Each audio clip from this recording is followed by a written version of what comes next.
Assalamualaikum, welcome back to my channel Study Fun. If you are new to my channel then please do share, subscribe and like my channel. So let's get started. आज का हमारा topic है thermal power plant. और thermal power plant का basic purpose क्या होता है कि ये हमारे पास हीट एनर्जी को कन्वर्ट कर देता है या तब्दील कर देता है इसमें इलेक्ट्रिकल एनर्जी में। तो कोई भी इक्विपमेंट हमारे पास जो कि हीट एनर्जी को तब्दील करता है या कन्वर्ट करता है इलेक्ट्रिकल एनर्जी में, उसे हम बोलते हैं थर्मल पावर प्लांट।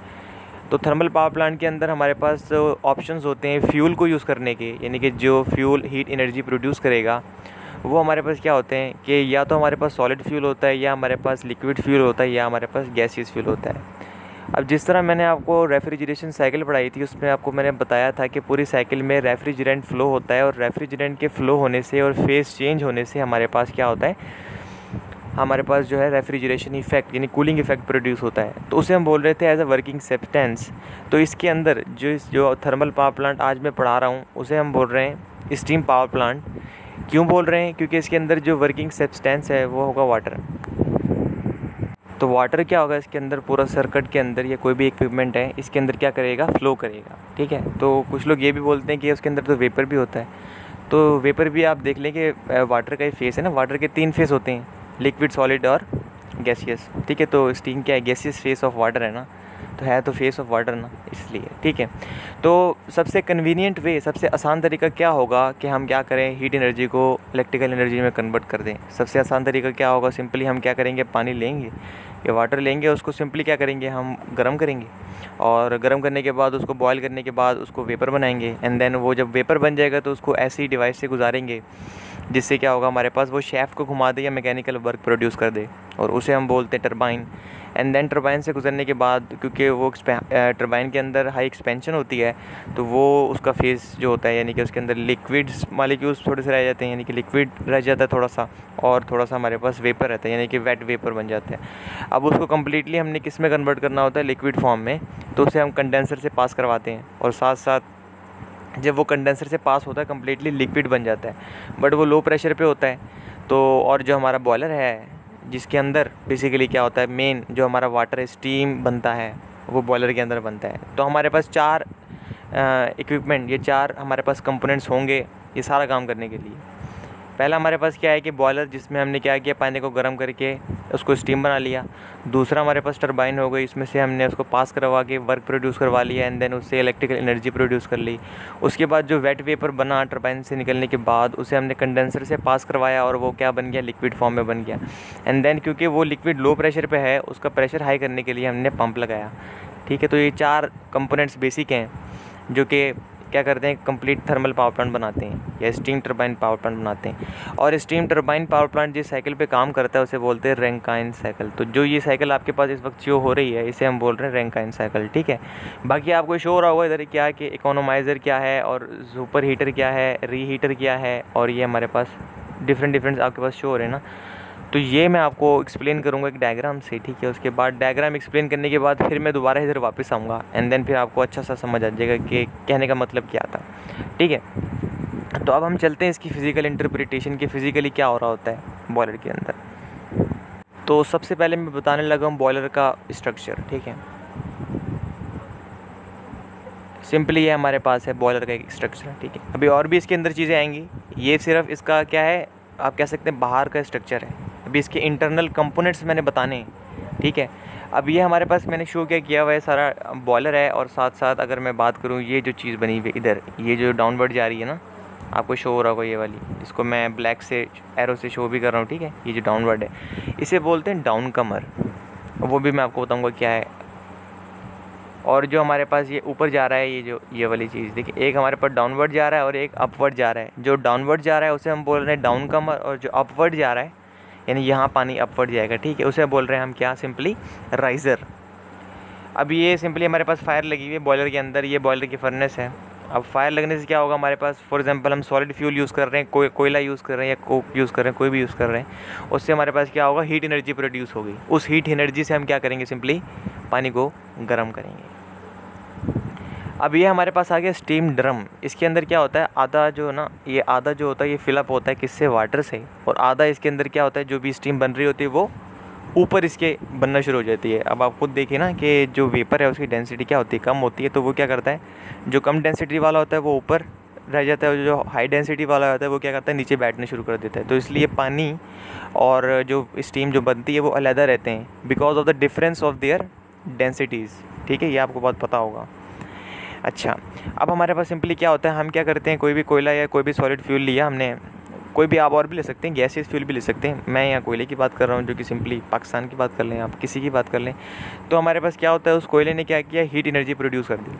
अब हीट एनर्जी प्रोड्यूस करने के बाद क्या हुआ, अब ये जो स्टीम ड्रम में जो पानी पड़ा है उसको ये क्या करेगा, ये इसमें से गैसेस निकलेंगे, हॉट गैसेस, वो जाके इसको लगेंगी और ये क्या होगा, पानी इसके अंदर गर्म होगा। ठीक है, पानी क्या होगा, गर्म होगा। अब पानी गर्म कैसे होगा, वो खाली जो हमारे पास हॉट गैसेस है ना वो स्टीम ड्रम पे नहीं जा रही, हमारे पास क्या है, इधर ट्यूब्स लगी होती हैं बहुत सारी, ये जो मैंने आपको अपवर्ड बताया हुआ ना, इसे जिससे राइज़र बोल रहा हूँ, इस ट्यूब के अंदर पानी फ्लो कर रहा होता है। अब ये ट्यूब, ठीक है, इसके अंदर जो नीचे हमारे पास आग लगी हुई है, ठीक है, और जो ये बाहर वाला है ये हमारे पास ठंडा है, कूल बाई, ये हमारे पास बॉयलर से बाहर है, जो डाउन कमर्स हैं, और जो राइज़र हैं वो बॉयलर के अंदर है, बॉयलर की फर्नेस के अंदर है। मतलब आप ये समझ लो, जो राइज़र है उसके अंदर जो पानी है उसका टेम्परेचर हाई है क्योंकि वो फर्नेस के अंदर है, और जो हमारे पास डाउन कमर है, जिसे मैं बोल रहा हूँ, ये वाली डाउन कमर है, ठीक है, जिसे अभी एरो से मैंने शो किया, ये डाउन कमर है, ये वाली, ठीक है, ये हमारे पास बॉयलर की फर्नेस से बाहर है, मतलब इसका टेम्परेचर कम होगा। अब आपने एक चीज़ पढ़ी होगी जिसे हम बोलते हैं नेचुरल कन्वेक्शन, और जब आप अपना क्या कहते हैं उसे गीज़र लेके आते हो तो उसके अंदर पानी गर्म ऐसे ही होता है, जो हमारे पास हाई टेम्परेचर वाटर होता है वो ऊपर जाना शुरू कर देता है, ठीक है, और जो लो टेम्परेचर वाटर होता है वो नीचे बैठना शुरू कर देता है, क्योंकि उसकी डेंसिटी कम होती है, और वो यानी कि because of their density difference वो क्या होता है, पानी गर्म होना जो होता है वो ऊपर शिफ्ट हो जाता है, एंड जो ठंडा होता है वो नीचे शिफ्ट हो जाता है। ठीक है, तो उसकी वजह से होता क्या है, एक्चुअली एक पानी का फ्लो बन जाता है। फ्लो कैसे देखें, जो ठंडा पानी है वो नीचे, जो अपना ठंडा पानी है वो नीचे जाना शुरू हो गया, और जो नीचे जो ठंडा पानी था उस वो हीटअप होकर गर्म होकर ऊपर आना शुरू हो गया। तो आप देख रहे हैं एक सर्किट बन रहा है, एक फ़्लो बन रहा है। तो यहाँ हमें पंप की ज़रूरत नहीं पड़ेगी। इस स्टीम ड्रम के अंदर पानी की इंट्रेंस और एग्जिस्ट, मतलब इसके अंदर जो पानी बाहर निकल रहा है उसके अंदर जो इंटर हो रहा है पानी, उसके लिए पंप लगाने की ज़रूरत नहीं है, ये नेचुरल कन्वेक्शन से फ़्लो करेगा। ठीक है, अब क्या होता है हमारे पास, अब सवाल ये है कि स्टीम ड्रम तो है, ठीक है, स्टीम ड्रम का मकसद क्या है कि ये स्टीम और वाटर को सेपरेट करता है और वाटर को कलेक्ट भी कर रहा होता है, यानी कि वाटर इसके अंदर होता भी है। तो ये इसके अंदर हमारे पास पानी कहाँ से आ रहा होता है, ये सवाल है। तो भाई वो वाला पानी आ रहा होता है हमारे पास पंप से होता हुआ एंड देन इकोनोमाइज़र से होता हुआ। ठीक है, अब इकोनोमाइज़र क्या है भाई, इकोनोमाइज़र हमारे पास क्या होता है कि जो हमारी एग्जॉस्ट गैसेस होती हैं, जो चिमनी, आपने चिमनी देखी होगी, जब एग्जॉस्ट गैसेस पूरी की पूरी इस्तेमाल हो जाती हैं तो हमारे पास एक बाहर चिमनी लगी होती है, किसके, बॉयलर के, पावर प्लांट की। आपने देखा भी होगा बहुत बड़ी बड़ी चिमनी इस हाइट पे होती है, उसमें से धुआं निकल रहा होता है, ठीक है ना, तो वो सारा एग्जॉस्ट के हमारे जा रहा होता है। चिमनी से पहले जो एग्जॉस्ट गैसेस हमारे पास आ रही होती है उनका टेम्परेचर काफ़ी ज़्यादा होता है, मतलब गर्म होता है अच्छा खासा। तो हम क्या करते हैं, पानी की एंट्री को एक ऐसी ट्यूब लाइक स्ट्रक्चर से गुजारते हैं। ये सारा जो है ना, देखें आपने देखा होगा, ये जो मैंने बनाया ब्लू टाइप से, ये सारा ट्यूब्स हैं।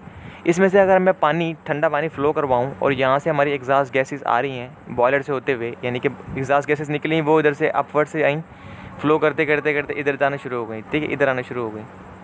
ठीक है, जो हॉट गैसेज हैं वो प्रोड्यूस हुई, यहाँ से प्रोड्यूस होने के बाद वो गई इधर बॉयलर के अंदर, बॉयलर से उसके बाद बॉयलर की जब एग्जिस्ट, यानी कि जब बॉयलर से बाहर निकल रही है एग्जिट पे, वहाँ हमारे पास एक ट्यूब लाइक स्ट्रक्चर है, और चूँकि एग्जॉस्ट गैसेज के अंदर थोड़ी बहुत एनर्जी अभी बाकी है, ठीक है, तो वो क्या करती हैं, यहाँ से जो पानी होता है हमारा वो उससे हीट ले लेता है, और वो खुद गर्म होने के बाद कहाँ इंटर हो जाता है, हमारे पास स्टीम ड्रम के अंदर इंटर हो जाता है। तो स्टीम ड्रम के अंदर कहाँ से भाई इंटर होता है, सिंपली इकोनोमाइज़र से, और इकोनोमाइज़र के अंदर यानी कि पहले पंप होगा, पंप से गुजरते हुए फिर इकोनोमाइज़र में, इकोनोमाइज़र से एंड देन फिर वो स्टीम ड्रम में। अब यहाँ हमारे पास पानी आ गया। अब पानी क्या होता है, अब वो वाला पानी जाता है, जब स्टीम ड्रम के अंदर आ गया फिर वो डाउन कमर के ज़रिए जाता है नीचे, ठीक है। अब चूँकि ये किससे, फर्नेस से बाहर है तो उसका टेम्परेचर ठंडा है, जैसे ये नीचे जाता हुआ बॉयलर की फर्नेस के अंदर आएगा इस साइड पे जहाँ आग जल रही है, तो वहाँ क्या हो जाएगा, इसका टेम्परेचर राइज़ होना शुरू हो जाएगा, इसकी डेंसिटी कम होना शुरू हो जाएगी, और ये क्या करेगा, राइज़र के ज़रिए ऊपर जाना शुरू कर देगा। ये हमारे पास राइज़र, ये रहा हमारे पास राइज़र जिसे हम बोल रहे हैं। एक बार मैं आपको दोबारा बता दूँ, ये चीज़, ये वाली चीज़ जो है राइज़र, ठीक है, ये वाली जो फायर के साथ बना हुआ नहीं, एक ब्राउन सा, या इसको क्या कह सकते हैं, मेहंदी कलर टाइप जो मैंने बनाया हुआ है, इसे बोलते हैं राइज़र। अब ये राइज़र के ज़रिए जाएगा जनाब स्टीम ड्रम के अंदर, पहले कहाँ से आया, पंप से होता हुआ इकोनोमाइज़र में, इकोनोमाइज़र से स्टीम ड्रम में, स्टीम ड्रम से के बाद हमारे पास डाउन कमर से नीचे गया जो कि फर्नेस से बाहर थी। उसके बाद ये फर्नेस के अंदर आया। फर्नेस के अंदर आने के बाद ये थोड़ा गर्म हुआ, गर्म होने के बाद ये राइज़र से ऊपर गया, एंड देन राइज़र से ऊपर करने के बाद ये गया स्टीम ड्रम में। अब ये बन गई स्टीम हमारे पास, इसे बोलते हैं सैचुरेटेड स्टीम। अब ये सैचुरेटेड स्टीम क्या होती है कि ये ऐसी स्टीम होती है जिसमें से अगर थोड़ी बहुत भी एनर्जी आप निकाल लो ना, सैचुरेटेड वेपर कह लो, इसमें से थोड़ी सी हीट भी आप निकाल लो तो ये क्या करती है, इसकी कंडेंसेशन स्टार्ट हो जाती है। इसके अंदर पानी के थोड़े पार्टिकल्स आना, यानी कि ड्रॉपलेट्स आना शुरू हो जाते हैं। अब आप देखो, ये हमने स्टीम बनाई, अब इसको भेजना तो हमने टरबाइन के अंदर है। अब टरबाइन के अंदर ब्लेड्स होते हैं, ठीक है। अब क्या होता है कि अगर ये पानी के इसके अंदर ड्रॉपलेट्स रह गए तो वो क्या करते हैं, टरबाइन के ब्लेड्स को क्रोड कर सकते हैं, इरोड भी कर सकते हैं। अब उससे बचने के लिए, क्योंकि टरबाइन तो काफ़ी महंगी हमारे पास बनती है ना, तो उससे बचने के लिए हम क्या करते हैं, इसके अंदर और हीट ऐड करके इसका टेम्परेचर और बढ़ा देते हैं। तो उसके लिए एक डिवाइस होती है जिसे हम बोलते हैं सुपर हीटर। ये जनाब हमारे पास आ गया सुपर हीटर। अब यहाँ से हमारे पास सैचुरेटेड स्टीम बनी। सैचुरेटेड स्टीम बनने के बाद ये निकली यहाँ पर्पल कलर से बाहर। अब देखें एग्जॉस्ट गैसेस कह रहा हूँ, ये जो हमारे पास फ्यूल जल रहा है, ऐसे कंबस्शन प्रोडक्ट्स जो बन रही हैं और सीधा जाके लगेंगे हमारे पास सिंपली सुपर हीटर पे सबसे पहले। और सुपर हीटर सबसे गर्म पार्ट होता है, क्योंकि एग्जॉस्ट जो हमारे पास कंबस्शन प्रोडक्ट्स हैं सबसे पहले लगी रही हैं किस पे, सुपर हीटर पे। अब सुपर हीटर भी हमारे पास ट्यूब लाइक स्ट्रक्चर है, मतलब ये कोई ट्यूब्स होंगी और ये इस तरह की एक शेप में आई हुई होंगी, जैसे पर्पल कलर है, इस तरह इसके अंदर से पानी फ्लो करेगा, सैचुरेटेड स्टीम फ्लो करेगी। जब सैचुरेटेड स्टीम फ्लो करेगी इसके अंदर से, और हमारे पास कंबस्शन प्रोडक्ट्स का टेम्परेचर बहुत ज़्यादा होता है, वो क्या करते हैं इसके अंदर इसको सुपर हीटर या सुपर हीटेड स्टीम में कन्वर्ट कर देते हैं, मतलब इसका टेम्परेचर सैचुरेटेड स्टीम से काफ़ी हाई कर देते हैं। अब क्या होता है, इसके अंदर से थोड़ी बहुत हीट निकली भी ना तो ये हमारे पास कन्वर्ट नहीं होगा, इसकी कंडेंसेशन स्टार्ट नहीं होगी, ठीक है। इसे बोलते हैं डिग्री ऑफ सुपर हीटिंग, इसकी डिग्री ऑफ सुपर हीटिंग बढ़ जाती है। अब ये बन गया हमारे पास सुपर हीटेड स्टीम, इसका टेम्परेचर बहुत ज़्यादा हाई हो गया। अब इसे हम भेजेंगे किसके अंदर, टरबाइन के अंदर, ताकि क्या हो, टरबाइन के ब्लेड्स इरोड और क्रोड ना हो। ये हमारे पास आ गए हाई प्रेशर टरबाइन।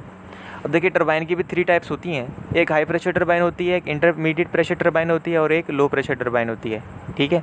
इन तीनों टरबाइंस का क्या मकसद है, मतलब इनसे हम क्या करते हैं, अलग अलग तरीके से इनसे क्या करते हैं। और वैसे भी आप देखें, अगर हम एक ही टरबाइन से करते हैं ना, एक ही टरबाइन से सारी एनर्जी एक्सट्रैक्ट कर लेते हैं ना, तो उसके लिए हमारे पास क्या होता है, रोटर की स्पीड को काफ़ी बढ़ाना पड़ता है। एक ही स्टेज की टरबाइन अगर यूज़ कर लेते हैं, मतलब एक ही हाई प्रेशर टरबाइन यूज़ कर लेते हैं, अगर हम 3 टरबाइन यूज़ करते हैं ना, तो उसमें हमारे पास जो रोटर की स्पीड होती है ना, वो कंट्रोल वे में आ जाती है। यानी कि अब आप देखें, जितनी रोटर की आपकी स्पीड ज़्यादा होगी ना, जो टरबाइन के अंदर होती हैं ब्लेड्स वगैरह, वो जितनी स्पीड से मूव करेंगे ना, उतनी आपके पास क्या होगा, इंस्टेबिलिटी या वाइब्रेशन प्रोड्यूस होंगी। उससे बचने के लिए हम क्या करते हैं, 3 स्टेज की या 3 टाइप्स की टरबाइन बना लेते हैं, ताकि हमारे पास जो अंदर रोटर है वो मूव कर रही है ना, उसकी जो आरपीएम है वो कंट्रोल हो जाए, ठीक है। उससे हमारे पास क्या हो, वाइब्रेशंस और इंस्टेबिलिटी जो है ना वो बढ़े ना, ठीक है, और कंट्रोल वे में काम हो जाए।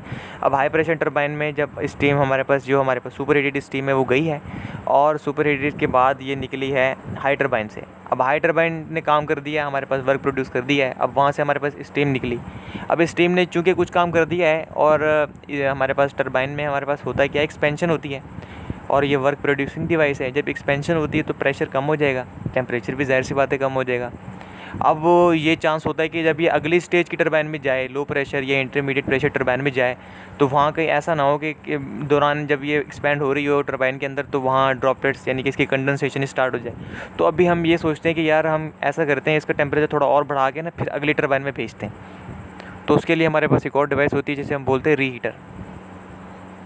ये हमारे पास रीहीटर आ गया। पहले हमने क्या किया, सुपर हीटर से पास करने के बाद क्या किया, सुपर हीटेड स्टीम बनाई, उसको हमने भेजा हाई टरबाइन में। हाई टरबाइन ने हमारे पास वर्क प्रोड्यूस करके दिया। उसके बाद जो हमारे पास जो बाकी स्टीम निकली, उसका टेम्परेचर और प्रेशर थोड़ा लो हो गया। अब हमारे ये डर था कि कहीं ऐसा ना हो कि इसकी कंडेंसेशन हो जाए जब ये नेक्स्ट टरबाइन में जाए। तो हमने क्या किया, इसको एक और डिवाइस से पास करा दिया जिसे हम बोलते हैं रीहीटर। रीहीटर भी एक ट्यूब लाइक स्ट्रक्चर है। अब वो लगा होता है डायरेक्ट सुपर हीटर के बाद। अब सुपर हीटर के बाद यानी कि जो गैसेज हमारे पास इधर कंबस्शन प्रोडक्ट्स निकली जिन्होंने सुपर हीटर को गर्म किया, अब बाकी जो बची वो जाएंगे इधर रेड पोर्शन में, ठीक है।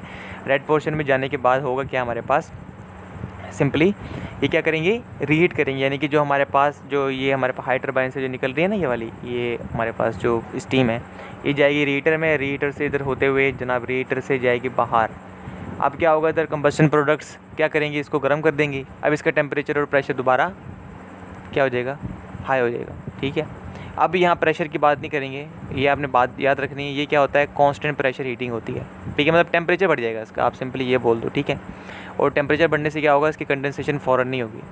अब ये जाती है रीहीटर में, रीहीटर से पास होने के बाद फिर ये जाती है नेक्स्ट स्टेज की टरबाइन में, जिसे हम बोल रहे हैं लो प्रेशर। यहाँ मैंने सिंपलीफाइड स्ट्रक्चर बनाने के लिए इंटरमीडिएट प्रेशर टरबाइन नहीं बनाई, अदरवाइज़ इंटरमीडिएट प्रेशर टरबाइन होगी, उसके बाद फिर उससे स्टीम जो है उसके अंदर जाएगी और उससे क्या होगा, वर्क प्रोड्यूस होगा, फिर स्टीम बाहर निकलेगी, उसका टेम्परेचर प्रेशर दोबारा थोड़ा लो हो जाएगा, फिर उसके टेम्परेचर को बढ़ाने के लिए दोबारा रीहीटर में लेके जाएंगे, फिर उस रीहीटर से दोबारा ये लो प्रेशर टरबाइन में आएगी, एंड देन फिर ये लो प्रेशर टरबाइन से चली जाइए कंडेंसर में। ठीक है, तो सिंपली मैंने इसको एक थोड़ा सा आसान बनाने के लिए, अब ये लो प्रेशर टरबाइन से गई, अब इसने भी अपना वर्क प्रोड्यूस कर दिया। यहाँ से जो हमारे पास स्टीम निकली वो कहाँ जाएगी, क्योंकि अब इसके अंदर से जो स्टीम निकली है उसके अंदर कुछ ड्रॉपलेट पार्टिकल्स भी होंगे ना, वाटर पार्टिकल्स जिसे हम बोलते हैं, वेट वेपर होगा ये, यानी कि गैसियस पार्टिकल्स भी होंगे, वेपर भी होगा और लिक्विड भी होगा। अब इसे हमने कम्प्लीटली कन्वर्ट करना है लिक्विड में। क्यों करना है लिक्विड में, क्योंकि हमने इसको भेजना है बॉयलर के अंदर। बॉयलर के अंदर क्या है, वाटर ड्रम। ठीक है, अब कंडेंसर का काम बेसिकली क्या होता है कि इसके अंदर हमारे पास क्या ठंडा पानी इंटर होता है और ये स्टीम यहाँ से इंटर होती है, यहाँ से, यानी कि यहाँ से हमारे पास ठंडा पानी इंटर होगा, यहाँ से हमारे पास स्टीम आ रही है। अब क्या होगा, इसमें हीट एक्सचेंज हो जाएगी, जो हमारे पास वेट ड्रॉपलेट्स हैं या वेट वेपर है वो क्या करेगा, अपनी हीट इस पानी को दे देगा, ठंडे पानी को, ठंडा पानी दोबारा चले जाएगा, वापस होकर गर्म हो जाएगा, वो कूलिंग टावर से ठंडा होने चले जाएगा। यहाँ से हमारे पास ये लिक्विड फॉर्म में बन के फिर ये पंप में से पास होगा, पंप से फिर ये वही economizer and then steam drum, पूरी साइकिल क्या हो जाएगी, कंटिन्यू हो जाएगी। तो बहुत सिंपल है। अगर आपको थोड़ा मुश्किल भी लगा है तो आप वीडियो को पॉज कर लें, ये वीडियो को प्लेबैक मतलब रिवर्स कर लें, कोई मसला नहीं है। ठीक है, रिवाइंड कर लें, उसका कोई इशू नहीं है। अच्छा, अब मैं चलता हूँ इसकी जो करैक्टरिस्टिक्स डायग्राम जिसे हम रैंकाइन साइकिल बोल रहे हैं उसके अंदर।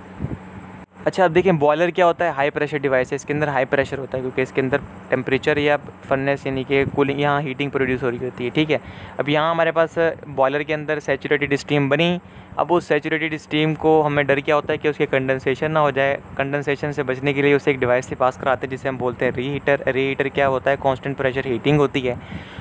रीहीटर के बाद उसको फिर हम गुजारते हैं किधर से, हाई प्रेशर टरबाइन से। ये रही हमारे पास हाई प्रेशर टरबाइन, और टरबाइन में आपको पता है एंट्रोपी कांस्टेंट रहती है क्योंकि वो कम्प्लीटली इंसुलेट होती है। ठीक है, और हाँ इसके अंदर टेम्परेचर और प्रेशर रिड्यूस होते हैं क्योंकि ये एक्सपेंशन डिवाइस है।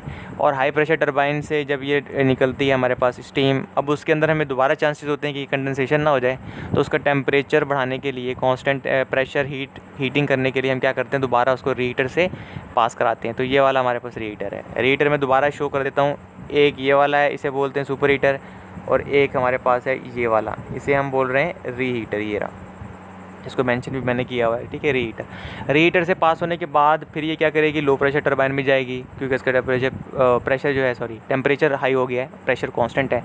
तो फिर ये लो प्रेशर टरबाइन से जाने के बाद अपना पूरा वर्क करने के बाद यहाँ आएगी। ठीक है, ये कुछ वेपर होंगे और कुछ हमारे पास लिक्विड होगा इसके अंदर, फिर वो कंडेंसर से पास हो जाएगी।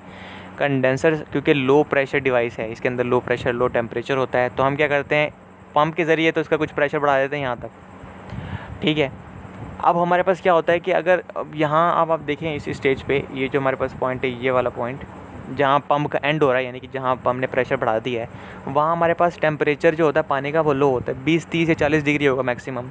अगर उस पानी को हम बॉयलर के अंदर भेजें, और बॉयलर का टेम्परेचर काफ़ी होता है, 100 से ज़्यादा होता है, अगर उसका बॉयलर का प्रेशर 1 एटमॉस्फेयर से ज़्यादा हो, ठीक है, तो ये डिपेंड करता है उसका बॉइलिंग टेम्परेचर क्या है। जितना उसका ज़्यादा प्रेशर होगा उतना उसका हाई बॉइलिंग टेम्परेचर होगा।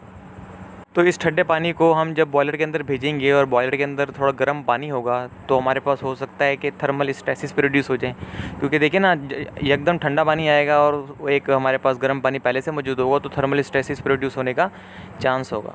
तो उससे बचने के लिए फिर मैंने आपको बताया था इकोनोमाइज़र एक डिवाइस थी जो क्या करती है, इनलेट करती है पानी को स्टीम ड्रम के अंदर। ठीक है, तो वो इकोनोमाइज़र आ जाएगा। इकोनोमाइज़र सिंपली क्या करेगा, बॉयलर के अंदर एंट्री से पहले उसका टेम्परेचर बढ़ा देगा और प्रेशर ऑटोमेटिकली बढ़ गया। टेम्परेचर बढ़ाने से हमारे पास क्या हुआ, बॉयलर हमने क्या किया, उस टेम्परेचर को अप्रोच किया बॉयलर के टेम्परेचर तक, एंड देन फिर हमारे पास क्या हो गया, डिज़ायर्ड पर्पस मिल गया, एंड देन फिर वो बॉयलर के अंदर गया, फिर फिर वो साइकिल कंप्लीट, तो इसे बोलते हैं रैंकाइन साइकिल, ठीक है ना। अगर रीहीटर भी ना डालें आप और ये बस रीहीटर ना डालें इसके अंदर, तब भी रैंकाइन साइकिल ही है।